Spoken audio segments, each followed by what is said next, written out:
A partir de este momento, las informaciones que son noticia toman el protagonismo. Comienza Informe RCR.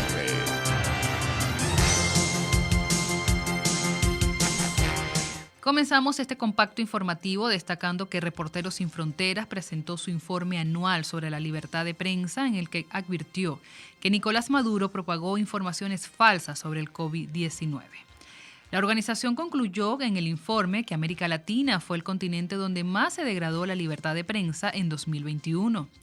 La crisis sanitaria del coronavirus, que ha servido de excusa en numerosos países para dificultar más aún el trabajo de los periodistas, ha sido especialmente utilizada en América Latina, señaló AF el secretario general de Reporteros Sin Fronteras, Christopher Delory.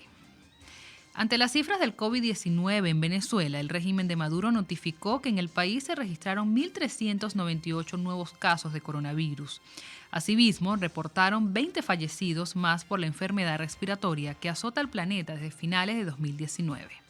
Con esos números, los contagios totales confirmados en el país llegaron a 184.595 casos, de los cuales 15.844 están activos y 1.925 fallecidos. Por su parte, la Conferencia Episcopal de Venezuela exhortó a las autoridades un plan de vacunación urgente para todos los venezolanos, debido a los crecientes casos de COVID-19. En este sentido, el Monseñor José Trinidad Fernández, secretario de la Conferencia Episcopal Venezolana, destacó que la vacunación debe ser sin discriminación y con una jerarquía, comenzando por los médicos, quienes están en primera línea ante el virus. La población nuestra, que el país se convierte en un campo de experimento de productos inseguros, creo que también esa es una de las cosas que tenemos que tener presente. La vacunación es importante, lo que se logra, como señalan los expertos en el campo científico, se logra la inmunidad de rebaño. Creo que es urgente las vacunas. Aquí esto no es una cuestión, digamos, simplemente en el que buscamos a unos sí y a otros no. A unos sí vacunamos y a otros los dejamos fuera. Es una cuestión también de sensatez y de guardar también dentro de todo lo que concierne a que la población sea vacunada, guardar todo, hacer todo aquello que permita que la gente tenga acceso a las vacunas. Por su parte, el régimen de Nicolás Maduro aseguró que esta semana se hará efectivo el pago del resto de la cuota para entrar en el mecanismo COVAX, la cual, iniciativa de inmunización liderada por la Organización Mundial de la Salud. La información la dio a conocer Maduro a través de sus redes sociales con el siguiente mensaje: Venezuela ha pagado completo, recursos conseguidos con sacrificio, gracias a la labor profesional y técnica del Banco Central de Venezuela. Recordemos que el pasado 10 de abril el régimen ya había anunciado el pago de la primera parte de los casi 120 millones de dólares que se requerían para el sistema, destinado a vacunar al 20% de la población venezolana. Entre tanto, la médico-infectóloga Patricia Valenzuela afirmó que en el país no se cuentan con las suficientes pruebas PCR para diagnosticar el COVID-19 y así controlar la segunda ola de este virus. Valenzuela aseveró que tanto los hospitales públicos como las clínicas privadas se encuentran abarrotadas por la cantidad de pacientes contagiados. En las clínicas y en los hospitales no había Virocul. El Virocul es el hisopo o el aplicador especial que se usa para la toma del exudado nasofaríngeo, que viene incluso con su medio de transporte, que lo distribuye los distritos sanitarios en Caracas a todas las instituciones que estén atendiendo pacientes sospechosos de COVID-19. Y al no tener cómo tomar la muestra, pues obviamente el número de pruebas que se realizó diariamente también disminuyó. Siguen todavía las áreas de aislamiento, tanto en los hospitales públicos como en las clínicas privadas, ocupadas en toda su capacidad. Y sabemos también que hay un número de personas que están siendo atendidas en su domicilio porque no hay disponibilidad de cupos en hospitales y clínicas. Mientras, en el estado Carabobo, el gremio de enfermería denunció que de 40 a 50 profesionales se han contagiado por COVID-19 en lo que va del mes de abril. Al menos 8 enfermeras fallecieron con clínica sugestiva en lo que va de esta pandemia. situaciones más problemáticas, más dantescas, en incidencias de mortalidad, pero también en contagio. Se han reportado por lo menos unos 40, 50 profesionales, otros han pasado un estadio moderados a graves, y son situaciones en que para poder sufrir su condición individual, de conseguir recursos, de conseguir insumos, el tema de los medicamentos, para nosotros mismos no se hace posible. Hacerse una tomografía aquí en el estado, hacerse una rayos X, entonces recurre a un proceso de donación, de solicitud en las redes sociales, que también está altamente colapsado y cada vez se dificulta poder tener acceso a los servicios de salud aquí en Venezuela, y para nosotros los enfermeros es una calamidad completamente, bien sea porque eres jubilado, porque no recibes un incentivo económico para nada que pueda cubrir lo mínimo, pero también el activo, porque imagínense ustedes un personal activo que se levanta temprano para ir a trabajar y que no consiga el banco abierto, que no consiga el transporte. Entre tanto, el presidente de la Federación Médica Venezolana, Douglas León Natera, alertó que alrededor de 1.500 personas mueren diariamente en los hospitales del país debido a la falta de insumos y personal sanitario que labora en dichos centros asistenciales. Hemos llegado a la conclusión que se mantiene entre 5 y 6 los pacientes muertos en los hospitales. Y saquen la cuenta, son más de 300 hospitales en Venezuela y son más de 7.000 ambulatorios, precisó Natera. Natera también explicó que los centros asistenciales del país no están en las condiciones mínimas para atender las necesidades de los venezolanos, quienes en muchos de los casos asisten a los hospitales de Venezuela con una condición realmente alarmante. Por otro lado, también tenemos que el Programa Mundial de Alimentos de las Naciones Unidas firmó este lunes un memorando de entendimiento para establecer presencia en Venezuela e iniciar una operación humanitaria. El programa proporcionará comidas escolares nutritivas a niños, particularmente en las escuelas de educación preescolar y especial. La nota, así lo refleja la nota de prensa de la institución. También invertirán en la rehabilitación de los comedores escolares y capacitará al personal escolar sobre las prácticas de seguridad alimentaria.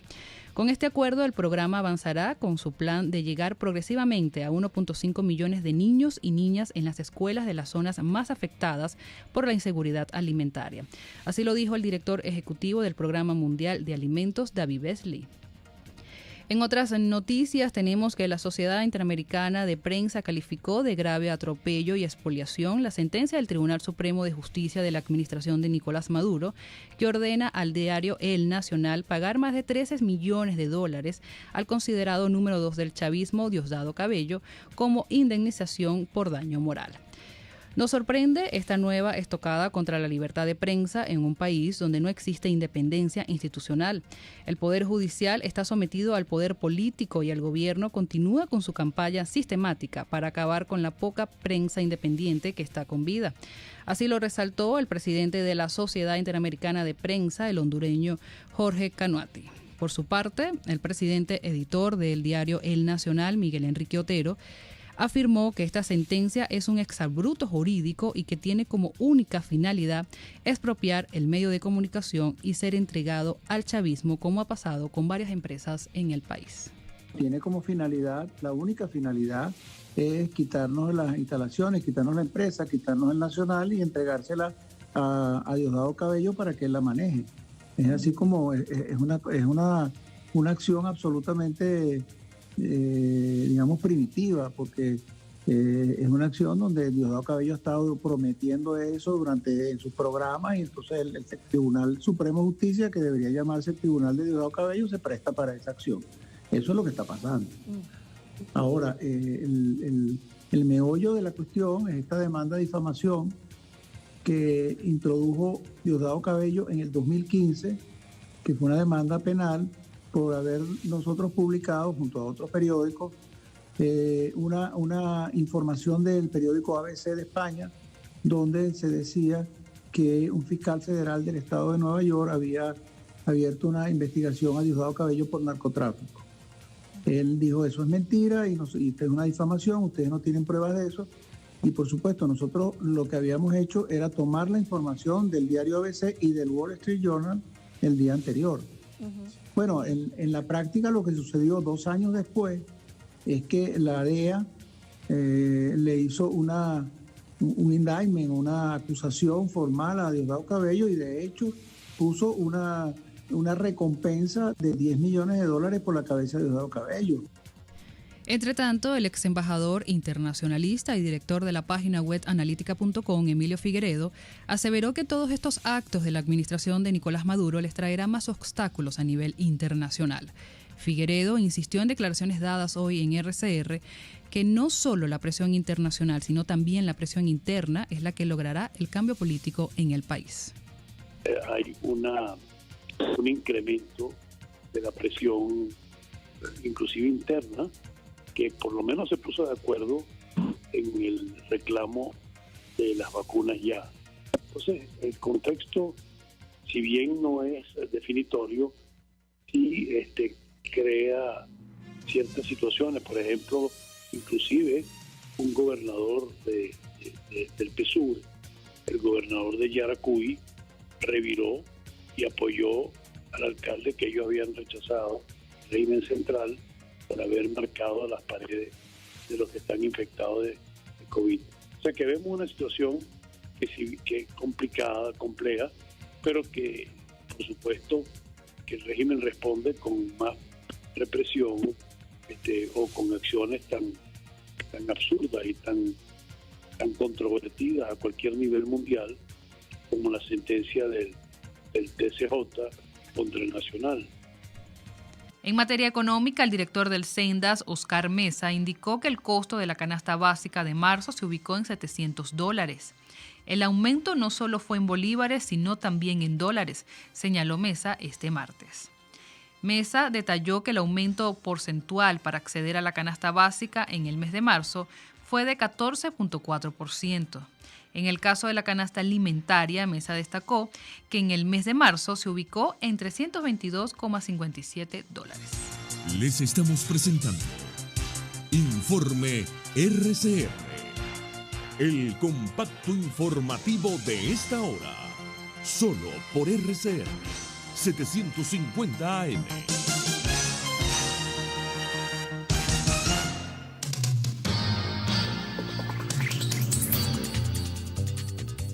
En materia internacional, el presidente del gobierno español, Pedro Sánchez, anunciará en la cumbre iberoamericana de Andorra que España pondrá vacunas a disposición de los países de América Latina para combatir la pandemia del coronavirus y que pretende coordinar esta acción con la Unión Europea.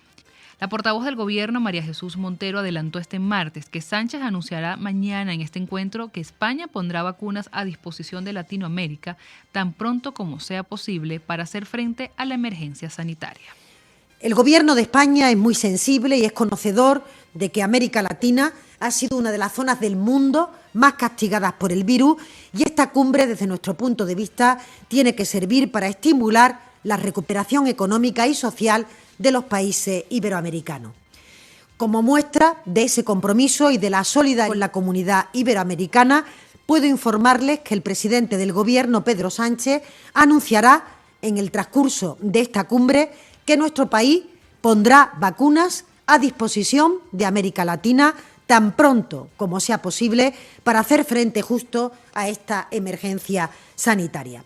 Y lo hacemos porque el acceso a las vacunas tiene que ser equitativo, tiene que ser universal y recordemos que España adoptó ya a principios de este año, 2021, un plan de vacuna solidaria.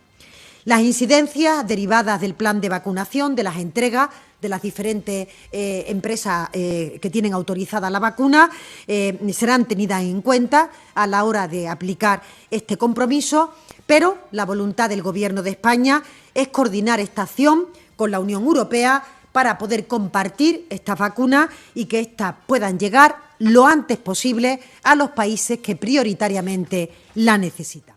En otras noticias, el presidente de México, Andrés Manuel López Obrador, quien enfermó de COVID-19 en enero, recibió este martes la primera dosis de la vacuna de AstraZeneca durante su rueda de prensa matutina en el Palacio Nacional. El presidente se retiró de la conferencia de prensa para permanecer en observación durante 30 minutos por posibles efectos adversos como dolor en la zona de la inyección. Con más de 212.000 muertos y 2.3 millones de contagios confirmados, México es el tercer país del mundo con mayor número de decesos después de Estados Unidos y Brasil y ha aplicado hasta ahora 14.3 millones de dosis en distintas vacunas. Y en los deportes, un tropiezo no es suficiente para detener a un verdadero campeón. Así lo demostró este lunes Spartans de Distrito Capital al imponerse 79-42 a Bucaneros de La Guaira. Los vigentes campeones cerraron la primera ronda del torneo con récord de 7 victorias y 1 derrota. Spartans, que venía de perder el invicto ante Diablos de Miranda, estaban urgidos por demostrar que están más fuertes que nunca y así lo hicieron. Y así llegamos al final de esta emisión meridiana de Informe RCR. Sigan disfrutando de la programación de su RCR. Hasta aquí este compacto noticioso. Manténgase en nuestra sintonía, porque estaremos informándole de la noticia al momento de producirse.